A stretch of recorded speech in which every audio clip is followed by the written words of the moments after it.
성경 봉독하겠습니다. 마태복음 20장입니다. 20절부터 우리 28절까지 말씀 함께 우리 합독하시겠습니다. 그때 세베대의 아들의 어머니가 그 아들들을 데리고 예수께 와서 절하며 무엇을 구하니 예수께서 이르시되 무엇을 원하느냐 이르되 나 이 두 아들을 주의 나라에서 하나는 주의 우편에 하나는 주의 좌편에 앉게 명하소서. 예수께서 대답하여 이르시되 너희는 너희가 구하는 것을 알지 못하는도다. 내가 마시려는 잔을 너희가 마실 수 있느냐? 그들이 말하되 할 수 있나이다. 이르시되 너희가 과연 내 잔을 마시려니와 내 좌우편에 앉는 것은 내가 주는 것이 아니라 내 아버지께서 누구를 위하여 예비하셨든지 그들이 얻을 것이니라. 10 제자가 듣고 그 두 형제에 대하여 분이 여기거늘 예수께서 제자들을 불러다가 이르시되 이방의 집권자들이 그들을 임의로 주관하고 그 고관들이 그들에게 권세를 부리는 줄을 너희가 알거니와 너희 중에는 그렇지 않아야 하나니 너희 중에 누구든지 크고자 하는 자는 너희를 섬기는 자가 되고 너희 중에 누구든지 으뜸이 되고자 하는 자는 너희의 종이 되어야 하리라. 인자가 온 것은 섬김을 받으려 함이 아니라 도리어 섬기려 하고 자기 목숨을 많은 사람의 대속물로 주려 함이니라. 아멘. 오늘 섬김이라고 하는 주제로 말씀을 드리겠습니다. 할렐루야. 아멘. 옆분과 인사하겠습니다. 섬기는 자가 최고입니다. 최고가 되려면 열심히 섬기면 됩니다. 오늘 설교의 핵심입니다. 오늘 사순절 세 번째 주일입니다. 섬김이라는 단어를 너무 많이 알지만 실천하지 못하는 우리의 부족한 모습을 볼 때가 있습니다. 섬김이 무엇일까? 정의를 하면 섬김은 행복입니다. 여러분 슈바이처 아시죠? 아프리카의 성자라고 불리는 그가 섬김을 이렇게 정의합니다. 다른 사람을 섬길 수 있는 사람만이 진정한 행복한 사람이다. 이런 이야기를 합니다. 행복은 어디에서 옵니까? 섬길 때 온다. 여러분 이런 이야기입니다. 미국의 한인 2세가 미국의 의과대학에 지원을 합니다. 성적도 좋았습니다. 배경도 좋고 가정도 좀 부재합니다. 당연히 합격할 줄 알았는데 불합격 통지서가 왔습니다. 이유가 뭐냐 이렇게 봤더니 불합격 사유가 헌혈한 경험이 없다 이거였다는 겁니다. 남을 위해서 헌혈조차 한 번도 안 한 사람이 어떻게 환자를 사랑하고 돌보고 섬길 수 있느냐. 그래서 불합격 통지를 받았다라고 하는 겁니다. 섬김이 뭘까? 섬김은 축복입니다. 한 여성 집사님이요, 주부 우울증으로 많은 고생을 하고 있습니다. 남편이 고민을 하다가 공부 좀 해봐라 그랬습니다. 이제 공부를 시작하니까 숙제도 해야죠. 사람들 만나서 또 토의도 해야죠. 도서관에도 가야죠. 삶이 굉장히 분주해지는 겁니다. 여러 가지 지식도 배웁니다. 그러면서 교회에서 내가 다른 사람들이 해줄 게 뭔가를 찾기를 시작을 했던 겁니다. 때로는 성경 지식도 좀 가르쳐주고 또 상담도 해주고, 그래서 타인을 위해서 그의 삶이 점차적으로 시간을 할애하게 되었다는 겁니다. 그런데 어느 순간 돌아보니까 예전에 힘들고 고독한 감정들이 다 사라졌다는 겁니다. 다른 사람들을 돕다 보니까 자신의 문제를 뛰어넘게 되는 하나님의 축복을 경험하게 되었다. 그게 그렇게 간증하고 여러분 있다는 겁니다. 문익점 여러분 잘 아실 겁니다. 고려 말기의 학자입니다. 중국의 원나라로 이제 한번 방문을 하게 됩니다. 때는 고려 말의 공민왕 때라고 합니다. 이 이 원나라에 이렇게 가보니까 중국의 날씨가 고려의 날씨보다 더 추운데 얼어 죽는 사람이 없다는 겁니다. 원인이 뭘까 이렇게 찾아보니까 우리나라 사람들은 베옷을 입고 겨울을 지내는데 이 중국 사람들은 이 목화를 재배해서 따뜻한 솜옷을 입고 이렇게 사는 겁니다. 문익점에 생각을 합니다. 목화씨를 슬쩍 좀 가지고 가자. 당시에 이 원나라도요, 목화를 재배한 지 얼마 되지 않았기 때문에 이 목화씨가 이제 해외로 반출되는 거 이거 상당하게 그죠 관리하고 신경을 썼다고 합니다. 그러니까 이제 문익점이 목화씨를 가지고 왔다는, 제가 기록에 이렇게 보니까 붓뚜껑 속에 그죠 쇠알을 가지고 왔다. 뭐 이런 기록도 있습니다. 목숨을 걸고 목화씨를 훔친 겁니다. 우리나라 와서 여러분 재배를 합니다. 전국적으로 목화가 이제 재배가 됩니다. 그 이후에 자신의 장인이었던 정천익이라고 하는 장인과 함께 이제 물레 만드는 법, 배 짜는 법 이거를 백성들에게 가르쳤다고 합니다. 그 이후로 겨울에 추위로 인해서 얼어 죽는 사람이 없다. 여러분 이런 말이 있습니다. 이 땅의 위정자들입니다. 복잡하고 혼란한 시대입니다. 정말 자신의 목숨을 바치는 심정으로 백성과 국민들을 섬긴다고 하면 따뜻한 봄날처럼 세상은 살만한 세상이 여러분 될 겁니다. 직장에 다니시는 분들도 마찬가지입니다. 목숨을 다하는 섬김으로 이 회사를 위해서 내가 죽겠다, 그죠? 이런 마음으로 섬기게 되면 격렬한 시위나 파업 이런 것들도 줄어들게 될 겁니다. 교회도 마찬가지죠. 신앙의 연륜이나 직분이 있을수록 그것들을 다 내려놓고 누군가를 섬기는 마음이 있다라고 하면 그 공동체는 사랑이 넘치는 평온한 공동체가 여러분 될 겁니다. 섬김을 거창하게 생각하지 마시고 여러분의 삶의 이웃에 그죠? 가장 작은 것 하나라도 한번 실천하시 보시길 바랍니다. 오늘 말씀의 배경은 이렇습니다. 마태복음 20장 17절에 보니까 예수님이 제자들과 함께 지금 예루살렘으로 올라가고 계십니다. 제자들에게 길에서 이런 말씀을 합니다. 내가 지금 예루살렘으로 가는데 이유가 있다는 겁니다. 바로 인류의 죄를 위해 십자가를 지기 위해서 간다. 분명하게 말씀했습니다. 자신에게 다가올 십자가의 죽음을 미리 제자들에게 예고를 했던 겁니다. 근데 제자들은 예루살렘으로 간다. 아마 이 앞에 말만 들은 것 같습니다. 제자들은 예수님을 3년 동안 따라다녔지만 예수님을 영적인 메시아가 아니라 정치적인 메시아로 따라다녔던 겁니다. 머지않아 메시아 왕국이 돌아오게 될 텐데 그때 예수님 좌우편에 한 자리씩은 좀 해야지라고 하는 이 자리 다툼이 벌어지기 시작을 했던 겁니다. 오늘 20절입니다. 야고보와 요한의 어머니가 그죠? 예수님께 나와서 인사청탁을 합니다. 내 아들이 둘이 있는데 하나는 주의 나라에 하나는 좌편에 우편에 앉게 명하소서 그렇게 말씀하고 있습니다. 여러분 지금 예수님을 그죠?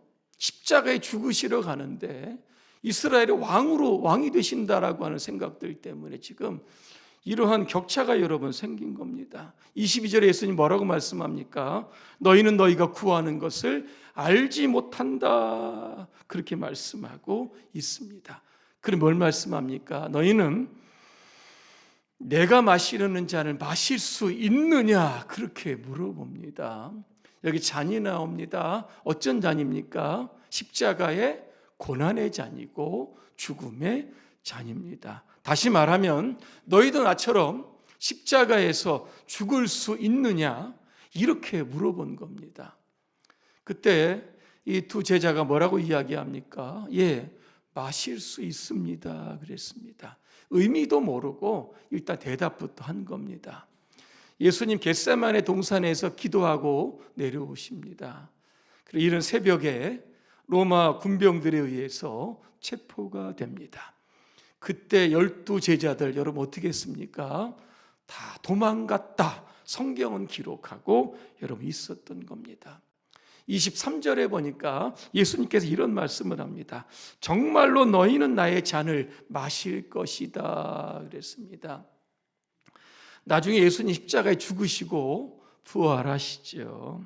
승천하십니다.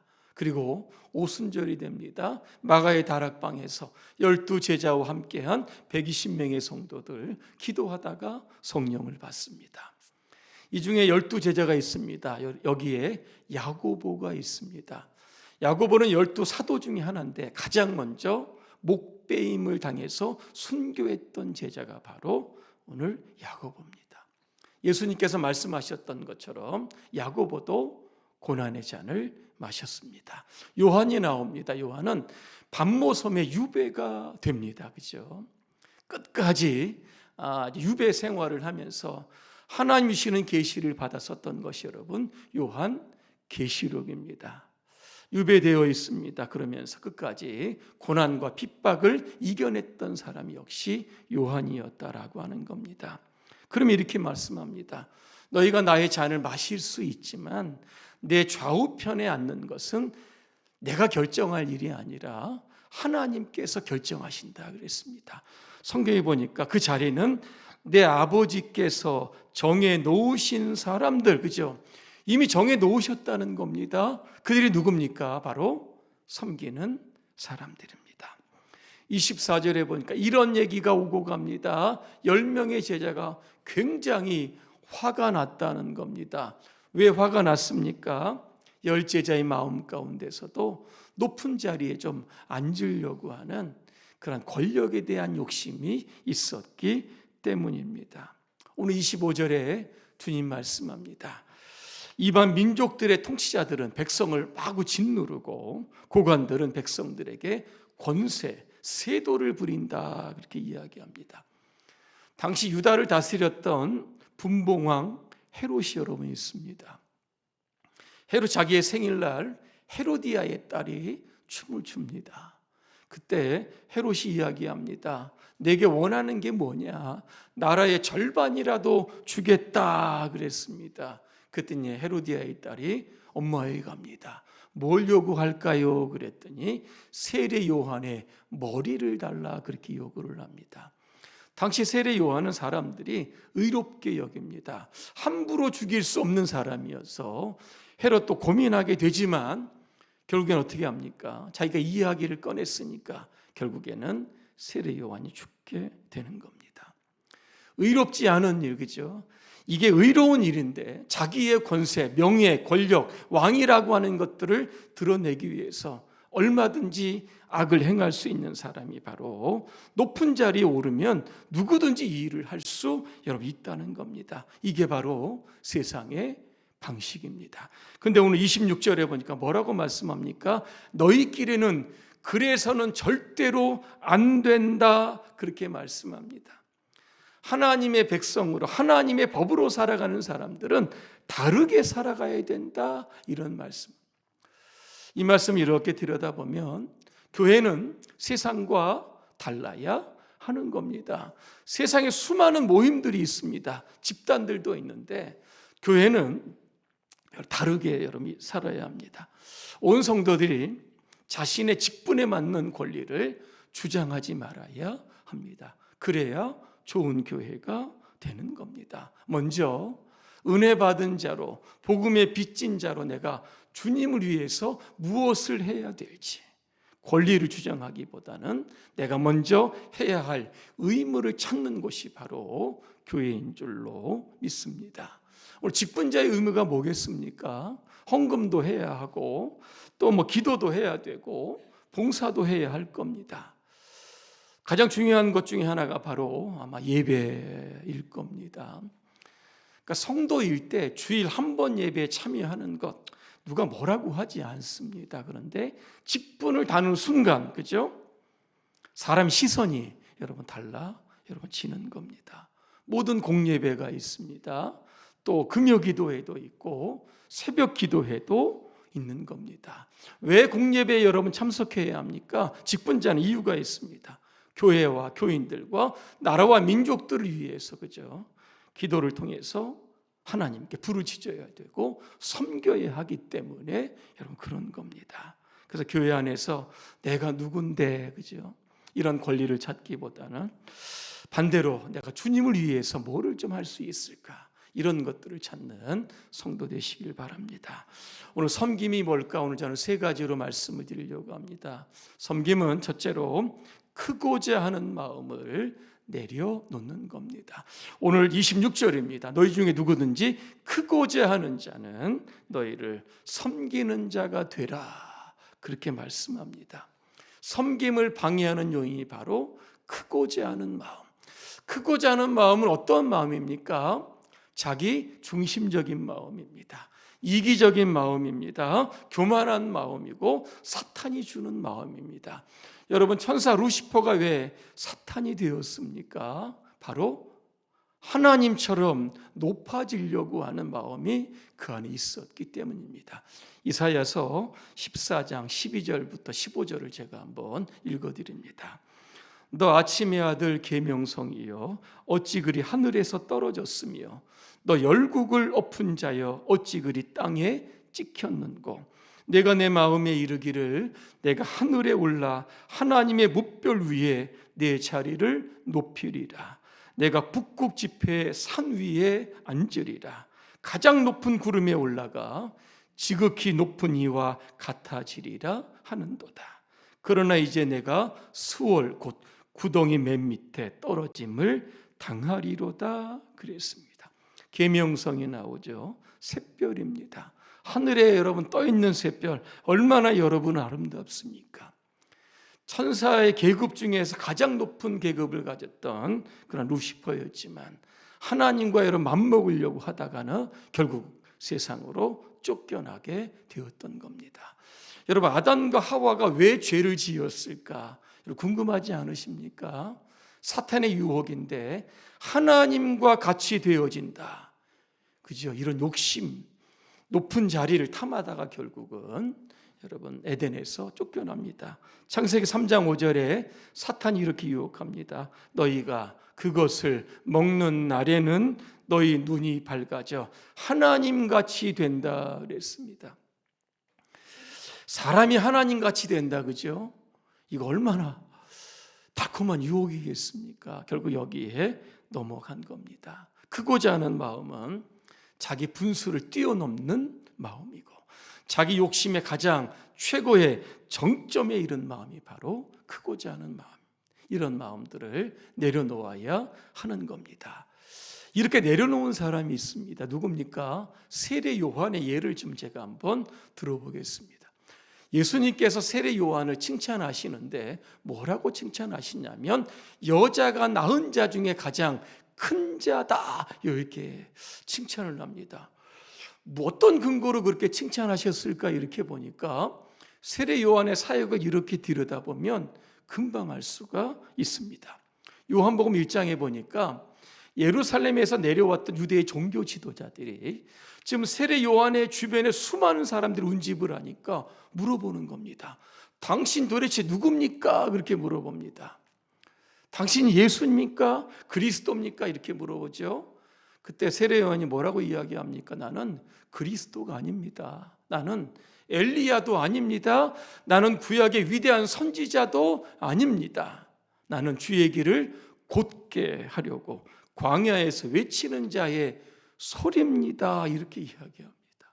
다시 말하면 이겁니다. 나는 빛이 아니라 빛을 가리키는 손가락입니다. 나는 메시아가 아닙니다. 메시아의 오실 길을 준비하는 사람과 같습니다. 나는 하나님 말씀 자체가 아닙니다. 그 말씀을 전달하는 소리와 같다, 이렇게 말씀. 마태복음 3장에 보니까 세례 요한은 자신을 이렇게 소개합니다. 나는 예수님의 신을 들기도 감당하지 못하겠습니다. 이런 표현이 나옵니다. 신발 그거 뭐 드는 거, 그죠? 이게 뭘 큰 대수라고, 그죠? 그만큼, 그죠? 예수님을 존귀하게 여겼고 자신을 한없이 낮추었다는 겁니다. 요한복음 3장 30절에 보니까 세례 요한이 자신을 또 이렇게 표현합니다. 그는 흥하여야 하겠고 나는 쇠하여야 하겠다. 그는 누굽니까? 예수님입니다. 바꿔 이야기하면 이겁니다. 나의 삶의 전체에 예수님이 주연이 되고 나는 조연이 된다라고 하는 여러분 뜻입니다. 오늘도 우리가 이런 세례 요한의 이런 섬김의 자세를 우리가 본받아야 할 겁니다. 내가 아무리 열심히 주의를 하는 것 같아도 그저 예수님이 내 인생의 주인공이 되신다라고 하는 이러한 마음으로 우리가 신앙생활하면 행복해질 수 있는 겁니다. 두 번째, 섬김은 으뜸이 되고자 하는 마음을 이게 내려놓는 겁니다. 오늘 27절에 보니까 너희 중에 누구든지 으뜸이 되고자 하는 자는 너희의 종이 되어야 하리라 그랬습니다. 사람들은 1등을 좋아합니다. 대장을 좋아하고 먼저 되는 거 좋아하고 머리가 되고 싶고 누군가를 지배하고 군림하고 싶은 그런 복면적인 욕구들이 우리 안에 여러분 존재하는 겁니다. 예를 한번 들어보겠습니다. 이스라엘의 초대 왕이 누굽니까? 사울입니다. 사울은 왕이 되기 전에 너무 겸손했던 사람입니다. 사무엘이 사울의 집을 찾아갑니다. 너 앞으로 이스라엘의 왕이 될 것이다. 그렇게 이야기합니다. 그때 사울이 이런 방언을 합니다. 저는 이스라엘 지파 가운데서도 가장 작은 베냐민 지파입니다. 그리고 저의 가족은 베냐민 지파 중에서도 가장 보잘것없는 집안입니다. 어찌 제가 왕이 될 수 있겠습니까? 사양하는 장면이 여러분 나오는 겁니다. 그렇게 겸손했던 사울이 나중에 왕이 됩니다. 근데 사람이 왕이 되니까 변하고 변질을 됩니다. 그 중에 하나가 뭐냐면 사울이 자신이 직접 번제를 집례했던 사건이 나옵니다. 구약의 제사는 누가 지킵니까? 제사장이 드려야 하는 건데 이게 월권을 하는 일이 발생하게 되는 겁니다. 당시 블레셋과의 전쟁이 이제 임박합니다. 하나님께 예배드리고 전쟁에 임해야지라고 하는 급한 마음이 아마 있었을 겁니다. 사무엘을 기다리지 못하고 자기가 직접 제사를 드렸다 그랬습니다. 나중에 제사가 끝난 다음에 사무엘이 이렇게 오게 됩니다. 당신 지금 뭐 하는 겁니까? 이렇게 사무엘이 묻습니다. 이리저리 해서 내가 먼저 제사를 드렸습니다. 이렇게 이야기를 합니다. 여러분, 전쟁을 하기 전에 하나님께 제사를 드리는 이유가 뭡니까? 하나님의 의중을 묻는 겁니다. 하나님, 이 전쟁을 해야 됩니까? 말아야 됩니까? 하나님의 제가가 떨어지면 전쟁을 하면 되는 겁니다. 여러분, 다윗도 이스라엘 두 번째 왕이죠. 수많은 나라들과 전쟁을 하는데 항상 물어봅니다. 이 전쟁 어떻게 되겠습니까? 해야 됩니까? 말아야 됩니까? 물어본 다음에 그 사인에 따라서 전쟁을 하기도 하고 하지도 않았던 겁니다. 그런데 오늘 사울 왕은 어떻게 됩니까? 자신이 독단적으로 내가 왕인데 뭐 그까지 예배 드리는 거, 제사 드리는 거, 그게 뭐 대단한 거라고 자신이 직접 제사를 드렸던 겁니다. 이게 뭡니까? 하나님께 묻지 않고 독단적으로 전쟁을 시작했다는 겁니다. 결국 하나님을 무시한 결과입니다. 사무엘이 사울에게 이야기합니다. 당신의 나라는 이미 그저 쇠하여졌고 당신은 폐위될 것이다. 이렇게 말씀하고 있습니다. 저는 여러분에게 오늘 으뜸이 되라 이렇게 말씀하고 싶습니다. 왜냐하면 여러분의 삶의 자리에 여러분 최고가 되시기 바랍니다. 주어진 힘이 있고 권력이 여러분 있을 겁니다. 이것을 가지고 열심히 여러분 섬기시기를 바랍니다. 모심의 마음으로 봉사하시기를 바랍니다. 그러면 하나님도 세상의 모든 사람들도 여러분을 존경하게 될 겁니다. 마지막 세 번째, 섬김은 받는 것이 아니라 주는 겁니다.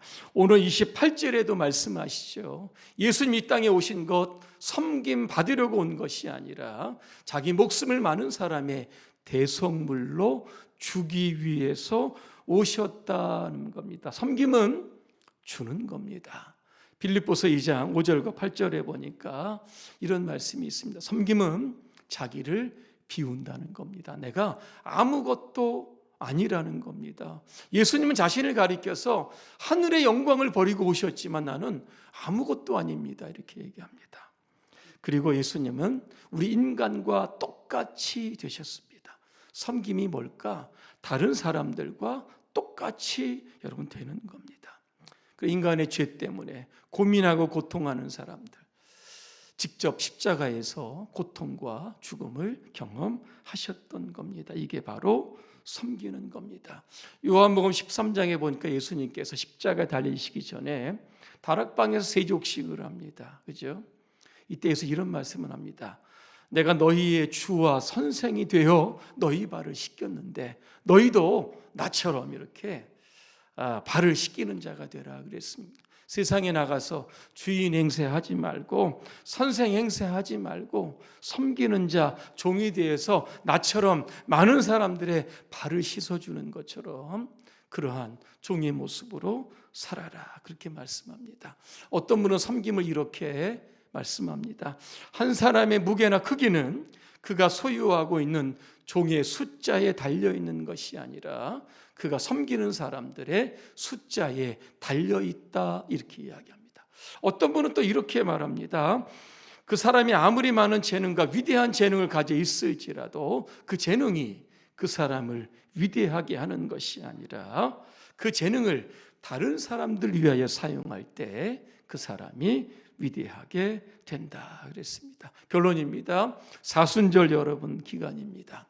크고자 하는 마음, 으뜸이 되고자 하는 마음, 1등이 되고자 하는 마음 여러분 다 내려놓으시기를 바랍니다. 섬기는 자 되시기를 바랍니다. 종이 되시기를 바랍니다. 그래서 예수님의 섬김을 삶에서 여러분 잘 실천해 가시기를 주님의 이름으로 축복합니다. 기도하겠습니다. 하늘의 영광을 버리시고 이 땅에 오셔서 섬김이 무엇인지 직접 몸소 보여주셨던 예수님처럼 우리도 살아가기를 소망합니다. 낮아지고 겸손하게 하여 주시옵소서. 우리 주변에 섬김이 필요한 사람들 얼마나 많이 있습니까? 다가갈 수 있도록 도와주시고 그 사람의 입장에서 사랑하고 배려하고 축복해주는 오늘 한 주간이 정말 마음껏 섬기는 한 주간이 되게 하옵소서. 예수님의 이름으로 기도합니다. 아멘.